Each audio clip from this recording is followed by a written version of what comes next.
Good morning. All right, we got everyone.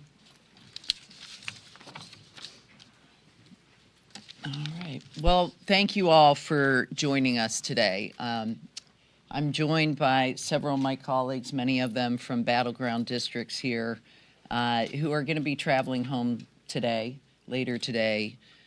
Literally, I know that I can speak to myself when I go back to my district and talk to my constituents. The level of despair and concern over rising costs, whether you're talking about gas prices because of the war in Iran, healthcare, groceries. But one item particularly sticks out, and I think we all share this commonality, is housing. I represent Las Vegas, Nevada, the 3rd District. In our state, and Clark County is facing one of the most severe housing crises in the country.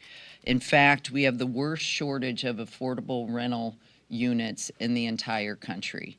And let's just be clear, I think we can all agree that buying or even renting a home should not be out of reach for Americans. We should live in a country where one job should be enough to own a home, to afford health care, to afford a vacation once a year, to retire with dignity. And that's exactly what we've been fighting for. And in fact, Congress finally got it right. Over a week ago, we came together in a bipartisan manner to address an issue that is facing each one of us and our constituents, which is affordable housing. We were able to pass a bill that limits investors gobbling up housing. That's a key issue in Southern Nevada, where 1 in 4 homes are not owned by Nevadans, but owned by investors. It releases more money for affordable housing, invests in manufactured housing, small dollar mortgages, and the bill even makes it easier for veterans to afford affordable housing. Yet this president is choosing to sit on this bill for over a week to make a political point. And we just have one very simple message. Do what the American people need and make housing more affordable and sign the bill. We don't need to show the American people dysfunction here in Washington. I mean, we're literally going home for a second week, a day early, because our counterparts could not bring bills to the floor to show the American people that we're serious about fighting and about working to make their lives more affordable. Yet this president is choosing to sit on this bill to make a political point, and we just have one simple message: sign the damn bill. And with that, I will turn it now over to Gabe Vasquez, who represents New Mexico's 2nd District. Thank you so much, Susie. Thank you all for being here today. I represent New Mexico's 2nd District. It is one of the lowest per capita household income districts in the country. It's also one of the most affordable places, has been historically, to be able to afford a home. That's why New Mexico, in my district, has seen an influx of people moving from places in states where housing is incredibly expensive, retirees that want to make the most of their fixed income, young people who, whether they work at a gas station, a university, or the local restaurant, were able to afford an apartment or a home. That is no longer the case in my district. That is no longer the case across the country. The truth is, housing is out of reach for the working class, for just about everybody. And for once, Congress was actually able to get together in these last 3 years to pass one of the most significant and monumental bills in the history since I've been here that addresses this issue from a variety of different ways. And it's incredibly important that when we talk about the American dream, that it is not a dream, that it becomes a reality. And the way that becomes a reality for so many, the only way for Americans to build wealth in this country is to own a home, to have something to pass down to the next generation. I know that because in my own household, in my own family, that is the case. I bought my first home at 37, and it took me more than a decade of saving up enough money just to be able to afford a down payment to be able to buy that home. Just a few years later, I'm a few of the New Mexicans that are lucky enough to be able to have a mortgage that I pay for. That's not the case for many of the folks that I grew up with and went to school with, and that's not right. And so we're here today as proud Democrats, but more importantly, as Americans, asking the president to sign the damn bill, asking the president to listen to the people who elected him, asking the president to stop stalling and lower prices for American people, asking the president to listen to his party and his counterparts in the Senate and in the House and pass the 21st Century Road to Housing Act. The truth is this bill has overwhelming support. You heard it even from Speaker Mike Johnson just yesterday and before that, that he is eagerly awaiting for the president's signature. So I urge my colleagues on the other side of the aisle to put the pressure on the president to sign this important bill. Because the truth is, this is the biggest win for housing affordability in a generation. Now, I will tell you in New Mexico, just for context, 1 in 6 homes is a manufactured home. That means whether you're a first-time home buyer or a retiree or somewhere in between, for so many, a manufactured home is their shot at the first house they will ever be able to buy, and for many people, the only house they will be able to buy. Now, this bill includes a provision that would lower the cost of manufactured homes. I recently visited a top manufactured home producer in Deming, New Mexico, and they told me directly that if this bill passes, it would shave off as much as $7,000 off the price of every single home that they build right there in New Mexico, eliminating a substantial part of a home that may cost a first-time home buyer somewhere around $90,000 to $100,000, which is incredibly affordable by today's prices. This bill also supports funding for the repair, the preservation, and the improvement of existing manufactured homes. It requires HUD to speed up production of new manufactured homes and improves FHA loans for manufactured homeowners. This is a big deal, again, for 1 in 6 New Mexicans that are relying on us and relying on this president to sign this bill. So it doesn't matter what your political party is. I think we can all agree that housing is too damn expensive, and hardworking Americans are asking for relief. They are demanding that the president sign this bill, and that's why we're here today. And the truth is, in this time where we are suffering economically, we are suffering from the decisions of this administration, that this is a small token to the American people that this president has so far refused to give to the American people, produced by this body in Congress. And so it's past time that the president signs this bill into law. Thank you so much. I'll pass it on now to my colleague, Andrea Salinas from Oregon. Well, good morning. I am Andrea Salinas, and I proudly represent Oregon's 6th Congressional District. And thank you to Congresswoman Lee and the Battleground members for being here today. Right now, Oregon has 140,000 fewer homes than we need across the state. Right now, families in Salem, in my district, are figuring out how they can afford an average home price of $500,000 on an average income of $75,000. And right now, President Trump has a bill sitting on his desk that could change all of that. The question I want us all to ask today, why won't the president sign the bill? In 2024, President Trump and I both made a promise to voters.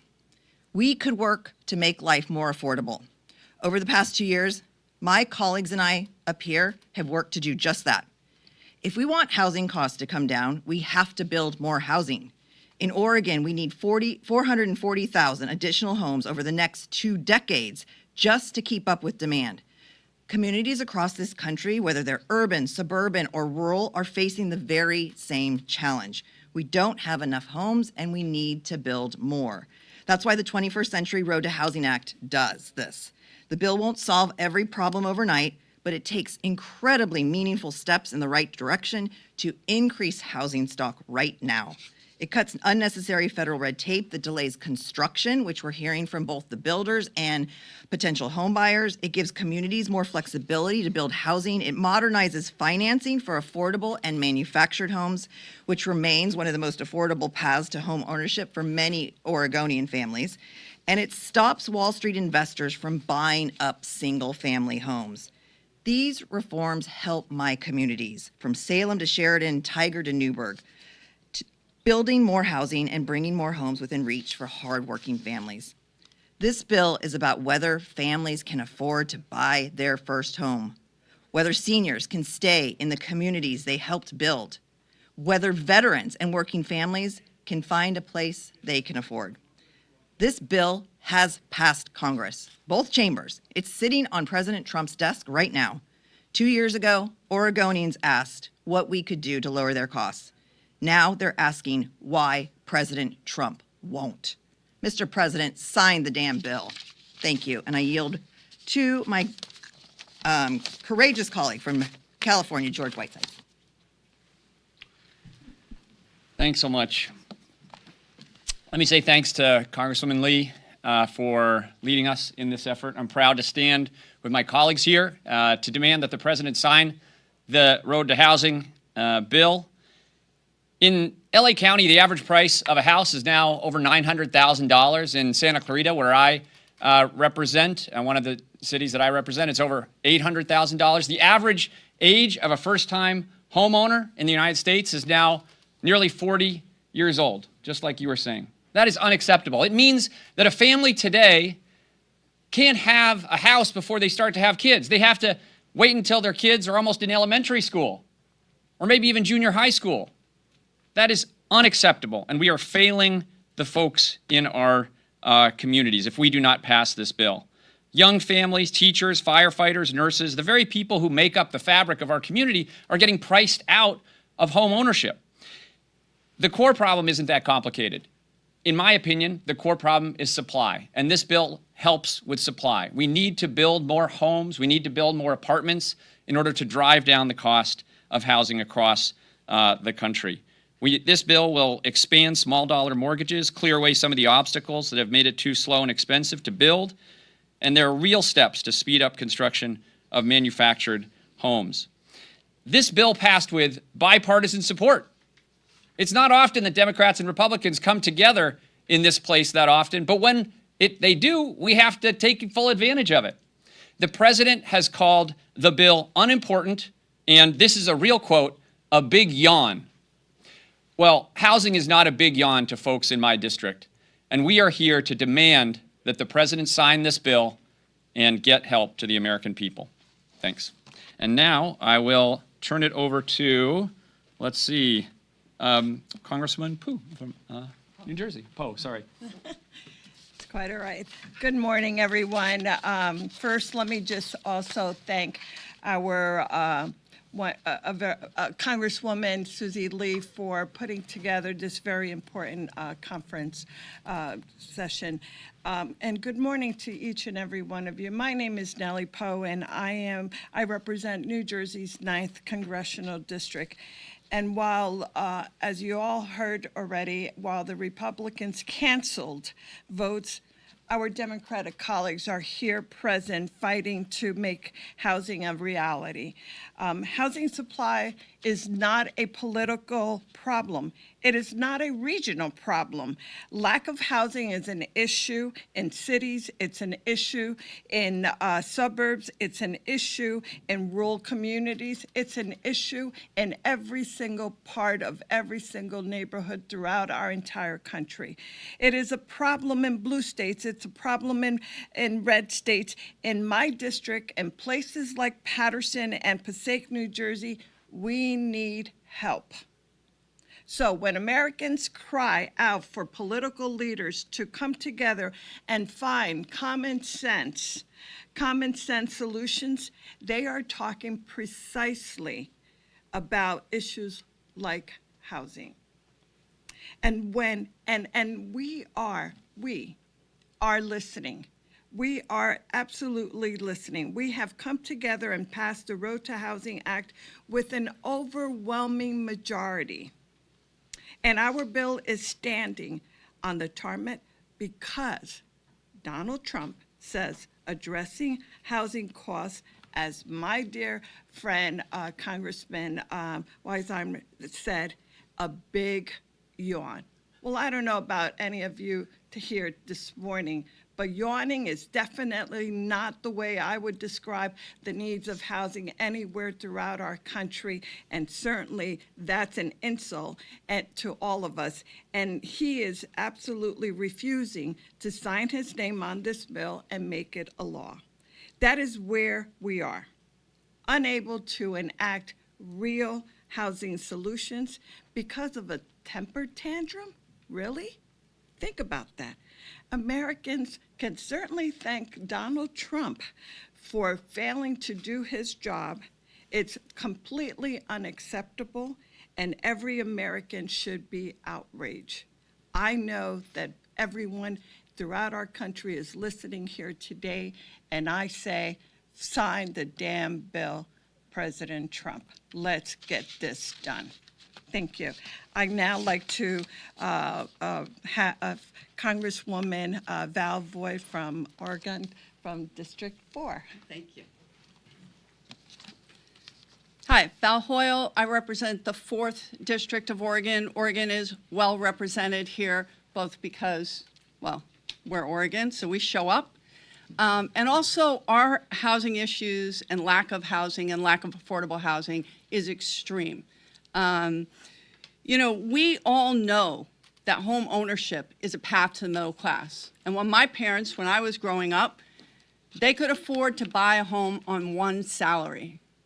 You know, we moved out of a manufactured home, they're called manufactured homes now, but to a home that my father was able to purchase with a GI loan on one salary.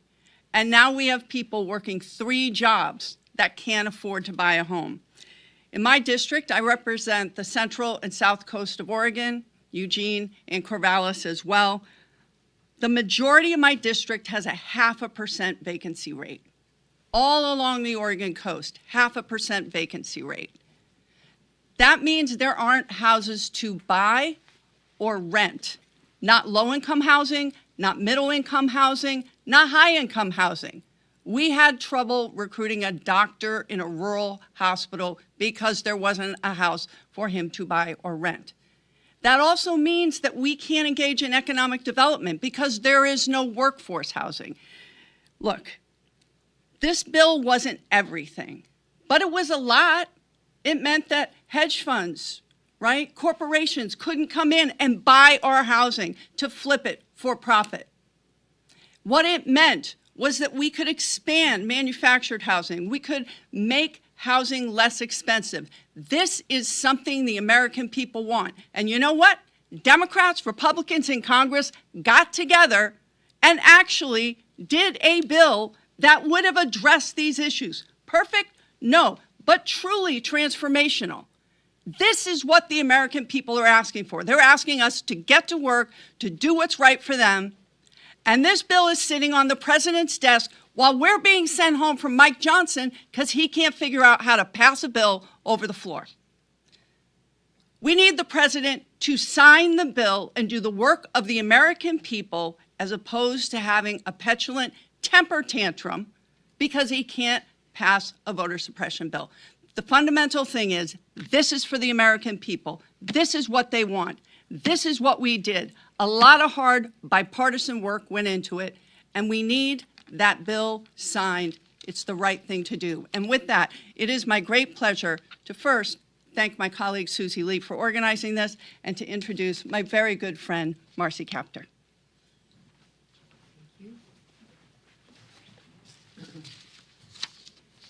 First of all, thank you, Val, very much, and thank Congresswoman Susie Lee for bringing us together. And I'm really proud to stand with this group because we're actually working for a living. A lot of our colleagues on the other side of the aisle have gone home, and frankly, I believe that their salaries should have deductions for the days that they're not here when there's legislation that needs to be passed, and to be part of a press conference like this supporting housing for the American people. I come from northern Ohio. It is both an industrial and an agricultural region. We are not a financial center. We are not a capital city. We make it or don't make it in the private market. And the reason I wanted to be here today is I'm old enough to remember when the United States had really thriving savings and loan associations. For the young people in the room today, you don't remember that, but there was an effort made to create special institutions to make home loans at the local level. And over the decades, what's happened is that those very, very important local accumulators of capital for housing have been diminished or completely eliminated. So housing was moved into the regular marketplace where it doesn't belong because it doesn't have as fast a return as if you sell a product. It just doesn't. And it takes up to 30 years for someone to pay off a loan and for that asset, the home, to actually increase in value. And a home is the average family's most important source of wealth. When the housing crash happened in 2008, the American people lost their equity. If you happened to be African American, you lost half of your wealth. If you were Latino, you lost about 40%, and everybody else about 30%. We still haven't recovered from that, and we haven't created the financial institutions we need to create local capital. What's happened is that the private equity companies have been encouraged to come into places like I represent, and I'm sure my colleagues as well, and buy up empty homes and flip them and put people in them that do not have the training, do not have the background to actually take care of what they're owning. And these absentee owners don't care. And so what's happening is in neighborhood after neighborhood, what we're seeing is a diminishment in the quality of neighborhood life.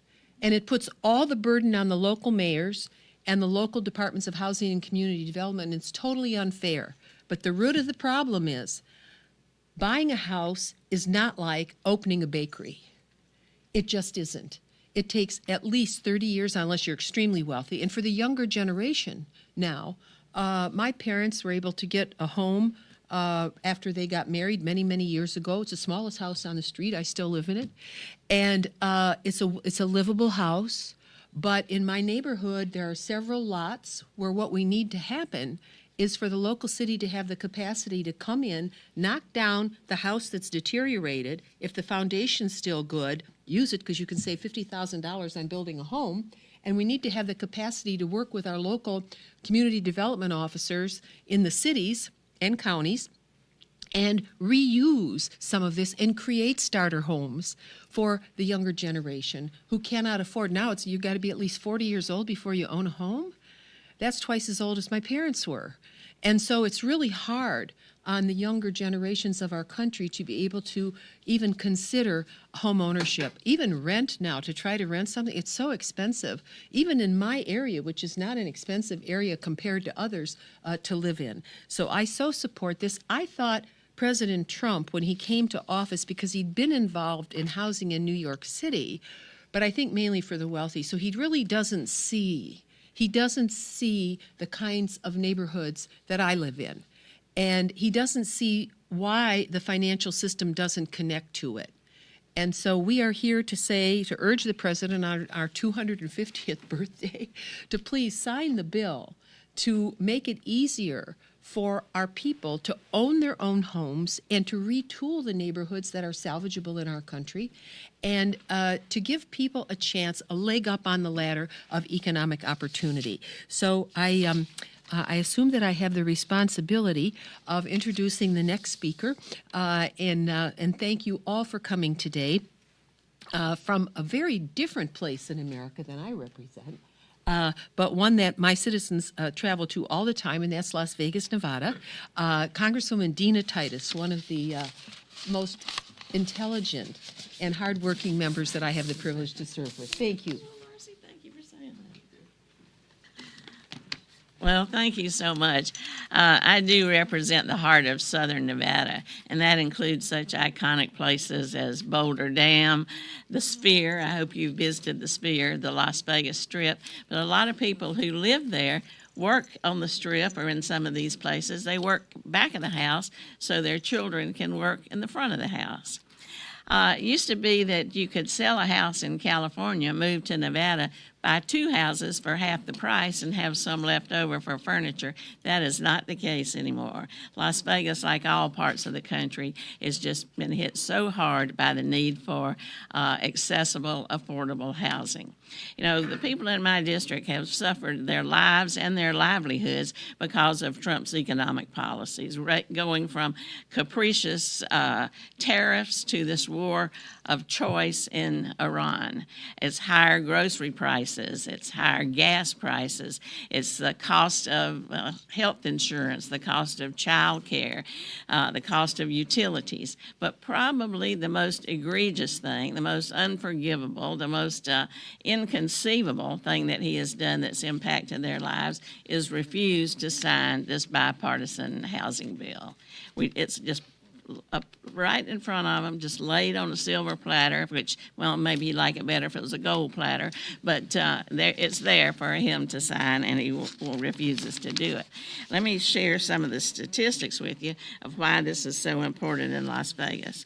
Since 2020, housing prices have nearly doubled, and we have a shortage of approximately 80,000 affordable housing units.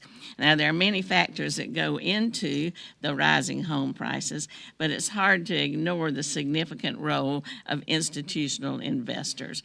If you look at Las Vegas, since the Great Recession, almost 100,000 homes have been bought up by investors. And these aren't local investors. These are big LLCs and companies that exist in New York and in Texas primarily. They're swooping in, buying up these houses, and then flipping them and taking them off the market for average folks.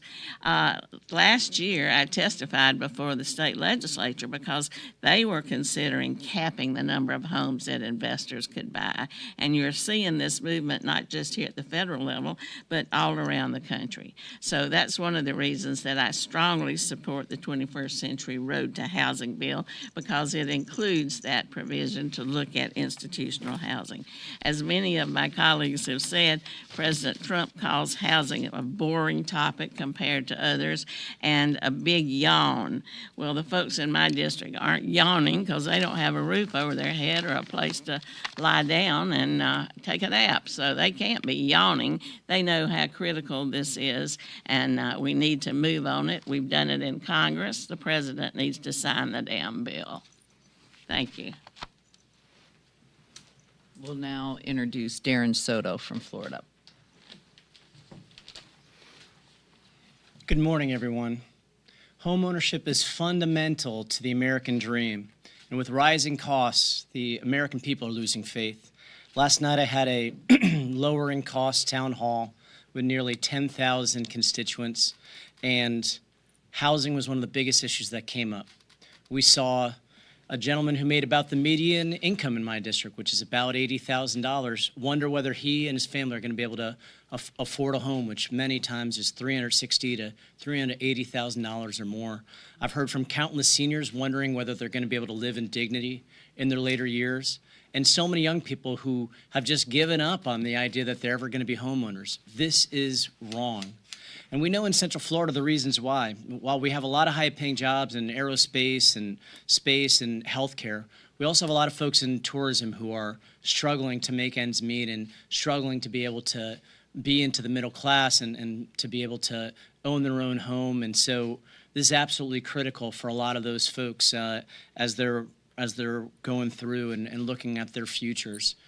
This bill would help with a lot of things. First of all, the stopping these hedge funds from gobbling up all these different houses. This is a big issue in Central Florida. We had 40% growth in home values over the last 5 years, and rent has been the same way. And so here we have a major bipartisan housing bill that would stop this from happening. It also would help veterans. It would help streamline both environmental reviews and help with zoning laws, as well as help with manufactured homes, which in Florida we've seen great advancements in these.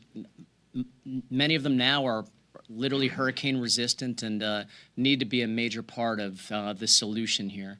And so my message would be pretty clear. You know, this is not a snore, this is not a bore, this is a score for the American people. It's time to take the win, Mr. President, and sign this bipartisan bill and get something done in this otherwise dysfunctional Congress. And with that, I yield to Representative Delaney. Good morning, everyone. 1 year ago, Republicans promised to make life more affordable with their big bad bill. And instead, today, families are paying even more for groceries, health care, and most especially housing that we are trying to address, where many big corporations and billionaires benefit from another tax break. I represent Maryland's 6th congressional district, and I hear a consistent message from all of my working families. They want to lower costs. They want to focus on issues that matter most. issues at the kitchen table, and of course, where they lie their heads. My district includes some of the most expensive suburbs in the United States, just a few miles from DC, and also parts of Appalachia. And it's why I crafted a cost down, opportunity up, affordability agenda. I am focused on lowering everyday costs, but what I hear from my families across my district is that they need a place to live. That's why I proudly voted for the 21st Century Road to Housing Act, the most significant affordability package that our president calls a big yawn. But this bipartisan package would build more homes, would lower housing costs, and would expand housing ownership. In Maryland, since 2000 to 2022, home ownership qualifications and ability to buy has gone from 75% to 50%, and the average home cost is over $450,000. What I love about this bill, and what has been really especially important to my constituents, is in Western and Mountain Maryland, where many community banks finance a lot of housing and other small loans. The additional access to capital through this new legislation will be very critical. Also, most of my constituents are very, very excited about corporations being banned from taking so much housing stock away. President Trump, as my colleagues have said, could sign this today, but he's choosing his ego over housing affordability and his political interests over American families. We need to lower costs and not make political gains. And as we celebrate America's 250th birthday, we should remember that we are always made this country strong by expanding opportunity for hardworking families and making it easier for them to keep a roof over their head, put groceries on the table, and access health care. I'll keep fighting for my constituents, and I hope that the president will soon sign this bill. Thank you. And now we'd like to introduce Kim Schreier from Washington. Thank you, Representative Lee. And thank you to all my fellow members of Congress and the Senate for joining together and today here to put pressure on the president to sign the bill that we all voted for this week that will make housing more affordable. We all know our country is facing an affordability crisis, especially when it comes to housing. Housing is so expensive right now that the average age of a first-time home buyer is 40. And it's even older in Washington State, where I live. We need solutions, especially now, as prices of gas and groceries and healthcare are also skyrocketing. Last week, Congress finally agreed on a big housing bill that would cut red tape and ramp up construction and build rural housing and build veteran housing and make it easier to afford a place to live, whether you rent or you own. And what did this president do when presented with this bill to address one of Americans' biggest concerns? He refused to sign it. Why? Pure blackmail. He won't sign the bill to make it easier to buy a house until he can pass a separate and totally unrelated bill that will make it harder for people, especially married women, to vote. Why would he want to do that? It's unbelievable, and it's un-American, and it's out of touch, and it sure sounds like yet another way that this president is putting his own interests above the interests of the American people. I will continue to advocate for the final passage of this bipartisan housing bill to give Americans some security at a very insecure and unstable and difficult time. And I am happy, I think at this point, to turn this back to Representative Lee. Thank you for convening us today. Oh, okay. We can take any questions? Yeah. Hi. So as Purple District members, what's the first thing you want to see a Democratic majority, if you guys do take the House, do on housing? Does anyone want to pipe in? Listen, I mean, we were able to pass this bipartisan bill. I think the most important thing that we should be doing, especially in a state like mine, assuming it doesn't get passed this cycle, is permitting reform. I represent a state that has 90% federal land, and being able to streamline permitting from concept to shovel in the ground, it's about 7 years for a developer to bring a housing project online. This bill is being held up primarily because Republicans refuse to acknowledge that all sources of energy should be treated equally. And so I think that that would be a key first step to assisting us, especially in a state like mine. I know other people may have other ideas, but that's a big issue. And I'm assuming, you know, the president and this administration has dug in to really put their fingers on the scale against solar and wind energy. And that's a big stumbling block for us to get that key piece of legislation, which, by the way, has bipartisan agreement across both chambers, but that's really what's holding that bill up. Is anyone else? You know, there's some important provisions in this bill as it relates to private equity buying up housing stock across the country. I think one of the largest frustrations for the middle class and working class districts like many of ours is the continued influence of big money in the lives of Americans. And I think when it comes to housing, it's a very personal issue for families. And getting private equity firms and hedge fund investors to realize that the future of Americans doesn't belong on their balance sheet is really important to our constituents. They want to see Democrats restore some power to the middle class and restore some dignity to the value of hard work in this country. And that is what we are seeing in places like New Mexico, one of the lowest income states in the country, one of the poorest financially states in the country, is that private equity firms are looking at us like ripe opportunities for investment. And that has got to stop. That has got to be part of the agenda. And there's many things that can be strengthened as part of the Democrats' housing affordability plan to target private equity in particular, because we've got to make sure that that first-time home buyer has a solid shot at buying a home. And right now, that is far, far out of reach for most New Mexicans.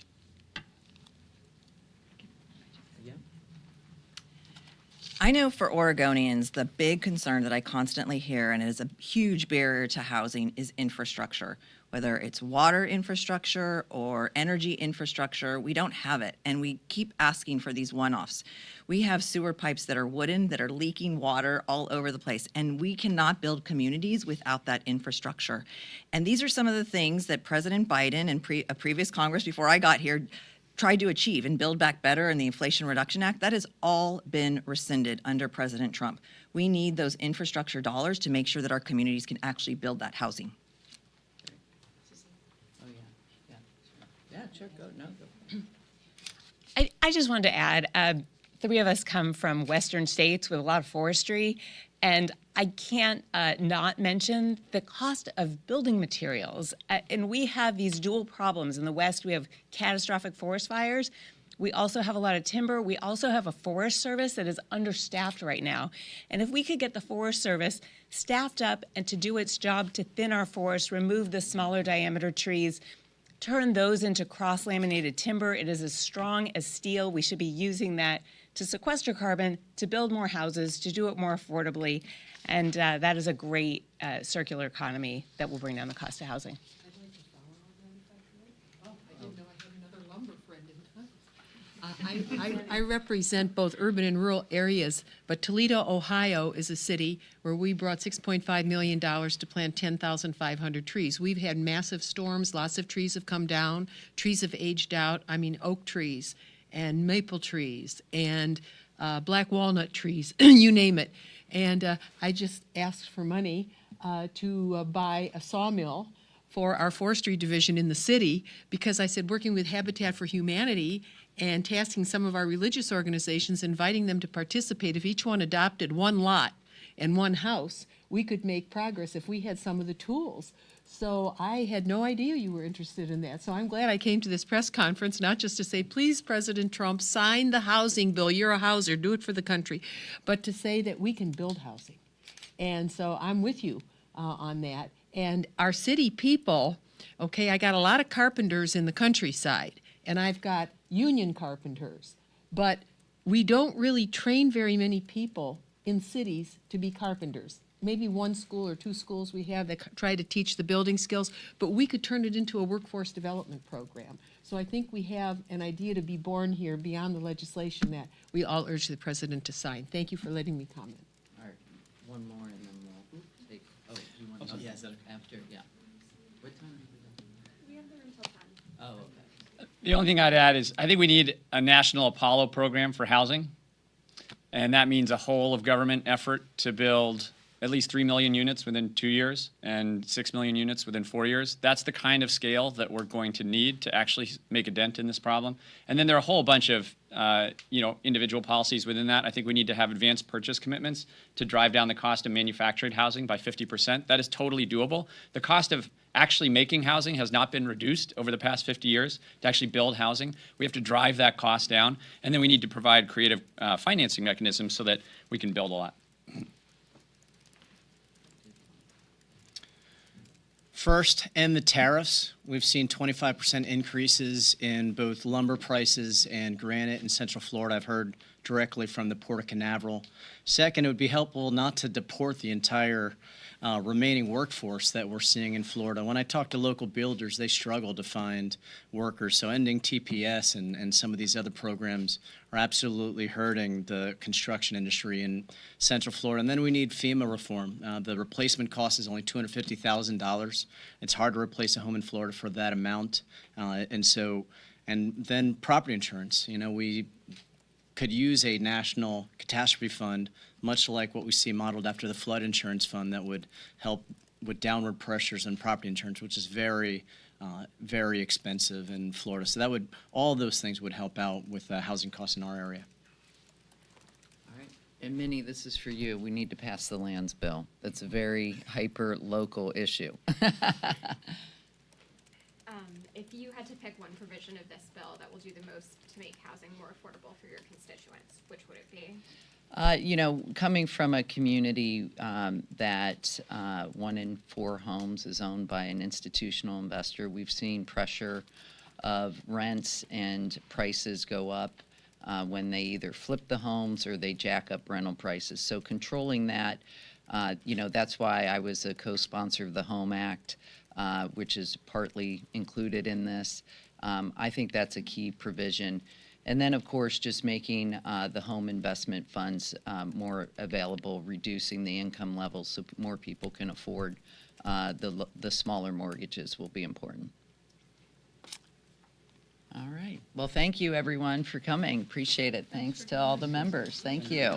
Thank you, Susie. Thank you. All right. See you. All right. Good job. See you later. I had a separate non-housing question for